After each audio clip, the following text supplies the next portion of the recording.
டெல்லியில் திமுக எம்பி கனிமொழி செய்தியாளர்களை சந்தித்து வருகிறார். அந்த காட்சிகளை பார்ப்போம்.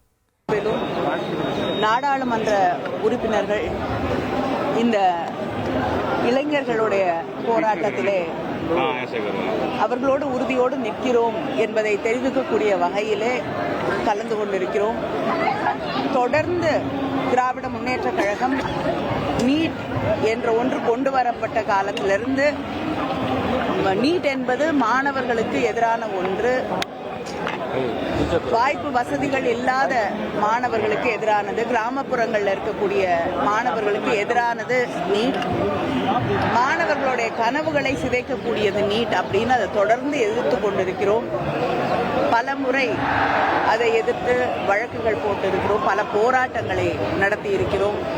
அது மட்டும் இல்லாமல் திராவிட முன்னேற்ற கழகம் ஆட்சி பொறுப்பில் இருந்த காலகட்டத்திலே அதற்கு எதிராக சட்டமன்றத்திலே சட்டம் நிறைவேற்றப்பட்டு, ஆனால் வழக்கம் போல கவர்னர் அதில் கையெழுத்து போடாமல் இப்பொழுது குடியரசுத் தலைவர் வரை அது அவரும் கையெழுத்து போடாமல் சட்டமாக மாறாத ஒரு நிலை இருக்கிறது. அதை எதிர்த்து உச்சநீதிமன்றத்திலே திராவிட முன்னேற்ற கழகம் வழக்கு தொடுத்திருக்கிறது. அதனால தொடர்ந்து நீட்டுக்கு எதிரான போராட்டம் என்பது திராவிட முன்னேற்ற நடைபெறும் மாணவர்கள் போராட்டம், இளைஞர்கள் போராட்டத்தில் திமுக எம்பி கனிமொழி அவர்கள் கலந்துகிட்டாரு. அவருக்கு ஆதரவா பல்வேறு கருத்துக்களை அங்க கூறிட்டு வந்தாரு. என்ன சொன்னாருன்னு கேட்போம். மேம், இந்த நீட் போராட்டம் அப்படின்றது திமுக தான் தொடங்கினாங்க அப்படின்றத நம்ம பார்த்தோம். நீட்ல வந்தவொடனே ஒரு புது தீர்மானம்லாம் நிறைவேற்றப்பட்டது தமிழ்நாட்டில்.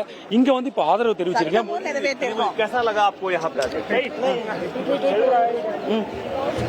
இந்த போராட்டத்துக்கு இப்ப ஆதரவு தெரிவிச்சிருக்கீங்க. என்னென்ன மாதிரியான விஷயங்கள்? ஏன்னா நீ திமுக தமிழ்நாட்டில் தொடங்கின இந்த போராட்டம் இப்ப டெல்லி எட்டி இருக்கு. தொடர்ந்து நீட் வேண்டாம் அப்படிங்கறது திராவிட முன்னேற்ற கழகத்துடைய நிலைப்பாடா இருந்திருக்கு. நீட் மாணவர்களுக்கு, அதுவும் வசதிகள் வாய்ப்புகள் இல்லாத மாணவர்களுக்கு எதிரான ஒன்று, அவங்களுடைய எதிர்காலத்தையே நாசமாக்கக்கூடிய ஒன்று அப்படின்னு சொல்லிதான் திராவிட முன்னேற்ற கழகம் அதை தொடர்ந்து எதிர்த்து கொண்டிருக்கிறது.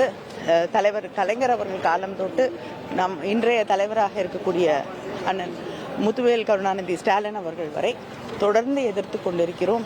பல போராட்டங்களை முன்னெடுத்திருக்கோம். சட்டம் கூட சட்டமன்றத்திலே போடப்பட்டது. ஆனால் இன்னைக்கும் பிஜேபி வழக்கு போல அதை நிறைவேற்ற விடவில்லை. உச்சநீதிமன்றத்திலும் வழக்கு தொடரப்பட்டிருக்கிறது. இன்று அதே போராட்டம், எங்களுடைய போராட்டத்தின் நியாயம் இன்று நாடு முழுவதும் இருக்கக்கூடிய மாணவர்களுக்கு புரிந்து இதை எதிர்க்கக்கூடிய ஒரு சூழல் உருவாகி இருக்கிறது. அந்த மாணவர்களுடைய போராட்டத்திற்கு எதிராக இங்கே இருக்கக்கூடிய பிஜேபி அரசு அவர்களுக்கு எதிராக வன்முறையை கட்டவிழ்த்து விட்டது. அந்த மாணவர்களோடு நாங்கள் நிற்கிறோம், உறுதியாக துணை நிற்கிறோம் என்பதை தெரிவிப்பதற்காகத்தான் இன்று எங்களுடைய தலைவர் அவர்கள் கேட்டுக்கொண்டதற்கு இணங்க, வலியுறுத்தியதற்கு இணங்க நானும் எங்களுடைய நாடாளுமன்ற உறுப்பினர்களும் இந்த போராட்டத்திலே கலந்து கொண்டிருக்கோம். இன்னொரு முக்கியமான விஷயம், நீட் தேர்வே நம்ம எதிர்த்தோம் அப்படின்ற ஒரு விஷயமா, ஏன்னா அது ஏழை மாணவர்களுக்கு பாதிப்பை ஏற்படுத்துது அப்படின்னு. இந்த வினாத்தாள் கசிவு அப்படின்றது எவ்வளவு பெரிய விஷயம். இதுவரை மத்திய அரசுல இருந்த முறைப்படி கல்வி அமைச்சர் ஒரு முறையான பெரிய ஸ்டேட்மெண்ட் வரல. அதே மாதிரி நாடாளுமன்றத்திலே எதையுமே விவாதிக்கக்கூடிய மனநிலையிலே இல்லை.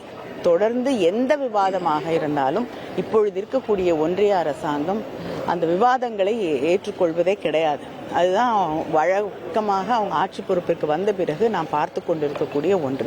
எதையுமே நாடாளுமன்றத்திலே விவாதிப்பதே கிடையாது. எவ்வளவு போராட்டங்களை அங்கே நடத்தினாலும் விவாதங்களை ஏற்றுக்கொள்வதில்லை. அதே போலதான் மாணவர்கள் இங்கே போராடி கொண்டிருக்கிறார்கள் என்று இருக்கக்கூடிய ஒரு சூழல்ல அவர்களை அழைத்து கூட பேசி அவர்களுடைய நியாயங்களை கேட்க அவர்கள் தயாராக இல்லை. இனி செல்லும் இடமெல்லாம் செய்தி. தந்தி டிவியின் வாட்ஸ்அப் சேனலை ஃபாலோ பண்ணினா செல்ல இருக்கும் இடமெல்லாம் செய்தி. இதோ QR கோட், இப்பவே ஸ்கேன் பண்ணுங்க, ஃபாலோ பண்ணுங்க.